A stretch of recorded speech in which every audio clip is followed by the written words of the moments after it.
The Gerald R. Ford-class nuclear-powered aircraft carriers are currently being constructed for the United States Navy, which intends to eventually acquire 10 of these ships in order to replace current carriers on a one-for-one basis, starting with the lead ship of her class, Gerald R. Ford, CVN-78, replacing Enterprise, CVN-65, and later the Nimitz-class carriers.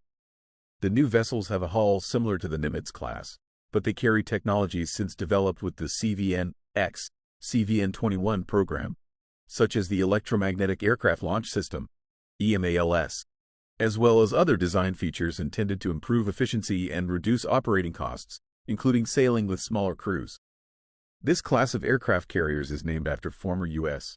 President Gerald R. Ford. 16. CVN-78 was procured in 2008 and commissioned into service on the 22nd of July 2017. The second ship of the class, John F. Kennedy, CVN-79, is scheduled to enter service in 2025.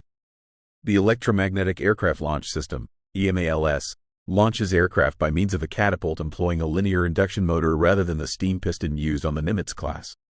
Another addition to the Gerald R. Ford class is an integrated active electronically scanned array search and tracking radar system. The dual-band radar, DBR, was being developed by Raytheon for both the Zumwalt-class guided missile destroyers and the Gerald R. Ford-class aircraft carriers. Systems that reduce crew workload have allowed the ship's company on Gerald R. The Nimitz class is a class of 10 nuclear-powered aircraft carriers in service with the United States Navy. The lead ship of the class is named after World War II United States Pacific Fleet Commander Fleet Admiral Chester W. Nimitz, who was the last living U.S. Navy officer to hold the rank. With an overall length of 1,092 feet, 333 meters, and a full load displacement of over 100,000 long tons, the Nimitz-class ships were the largest warships built and in service until USS Gerald R. Ford entered the fleet in 2017. Instead of the gas turbines or diesel-electric systems used for propulsion on many modern warships, the carriers use two A4W pressurized water reactors. The reactors drive 4 propeller shafts and can produce a maximum speed of over 30 knots and a maximum power of around 260,000 shaft horsepower. As a result of nuclear power, the ships are capable of operating for over 20 years without refueling and are predicted to have a service life of over 50 years. All ships of the class are powered by 2 A4W nuclear reactors, housed in separate compartments. The reactors produce heat through nuclear fission, which heats water to produce steam. In addition to the aircraft carried on board, the ships carry defensive equipment for use against missiles and hostile aircraft. These consist of either 2 or 3 RIM-7 Sea Sparrow or RIM-162 Evolved Sea Sparrow missile Mk-29 missile launchers designed for defense against aircraft and anti-ship missiles, as well as either 3 or 4 20mm Phalanx CIWS.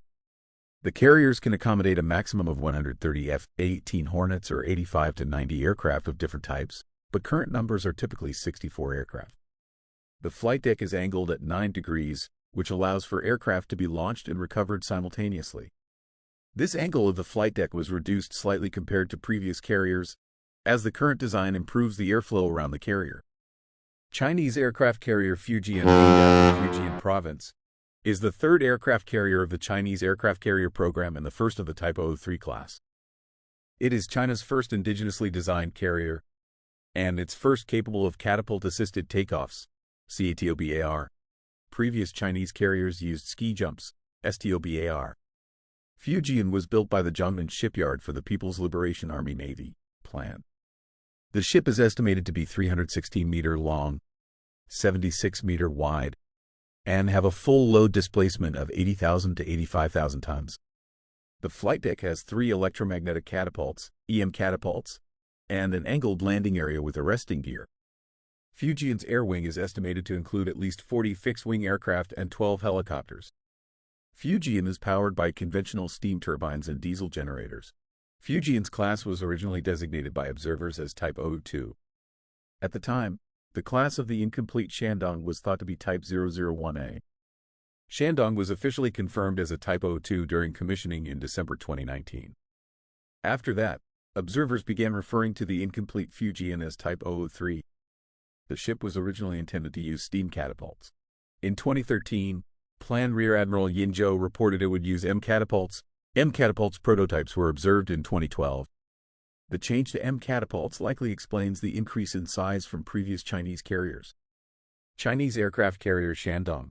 Chinese aircraft carrier that was launched on the 26th of April 2017 for the People's Liberation Army Navy Plan of the People's Republic of China. It is the country's first domestically built aircraft carrier and second in planned service after the completion and commissioning of Liaoning, from which it is derived. Shandong was constructed by the Dalian Shipbuilding Industry, part of the China Shipbuilding Industry Corporation, in Dalian, Liaoning Province, China. According to the state Xinhua news agency, manufacture began in November 2013 and laid down the keel for its hull in a dry dock beginning in March 2015. The Chinese government did not publicly confirm the ship's existence until construction was well underway. Satellite imagery for the defense analysis industry showed the aircraft carrier in the early stages of hull assembly by March 2015. The ship's island superstructure was fabricated in two parts. The 9-deck forward half, containing the bridge and main mast, was installed by September of that year. The aft half, with the funnel and air intakes, was installed in the weeks that followed. The aircraft carrier's external design is largely based on China's first carrier Liaoning, which was itself built from the partially complete ship of the Soviet Kuznetsov-class aircraft carrier Varyag. While sharing a superficial resemblance to Liaoning, the design details of Shandong are drastically changed and display a higher priority on aircraft operations. The silo space reserved for anti-ship missiles located below the forward flight deck, which was part of the original Kuznetsov design, was removed from the design of Shandong completely, freeing up spaces for additional hangar area. The ski jump angle was optimized from 14.0 degrees to 12.0 degrees, which is the ideal takeoff angle for launching the Shenyang J-15 fighter. United Kingdom's aircraft carrier Queen Elizabeth class, commanding the seas with strength and might. The largest versatile flagship and leader of all our fleets, protects and defends our national interests. The Queen Elizabeth class consists of the twin aircraft carriers, HMS Queen Elizabeth and HMS Prince of Wales, the largest and most powerful vessels ever constructed for the Royal Navy. They each weigh 65,000 tons, have a top speed in excess of 25 knots per hour and a range of 10,000 nautical miles. The flight deck of the Queen Elizabeth class carriers is 280 meters long and 70 meters wide, roughly the size of 3 football pitches, and can carry up to 72 aircraft, including a maximum of 36 F-35B fighter jets, as well as any type of helicopter used by the UK Armed Forces. Each ship is capable of flying 72 fast jet sorties per day, which can be increased for limited periods, and 2 lifts are capable of lifting 4 F-35 fighter jets from the hangar to the flight deck in just 60 seconds. The jets are then launched into action from a 6-meter high ramp, known as the ski jump, at the end of the flight deck. The Queen Elizabeth class can operate on a crew of 679, but can accommodate up to 1,600 personnel, including a full air crew, Royal Marines, and, if required, refugees. The Queen Elizabeth class carriers use 3 Phalanx CIWS, close-in weapon system, turrets to deal with incoming threats from the sea and air. Comprising of a radar-guided 20mm Vulcan cannon mounted on a swiveling base, the Phalanx has a dual fire rate of 3,000 or 4,500 shots per minute and is capable of hitting targets up to a mile away. No wonder the Royal Navy uses them on the majority of its surface combat ships. The crow's nest is identifiable as a large radar dome, or bag, which sticks out from the fuselage of the Merlin and points downward when the helicopter is airborne.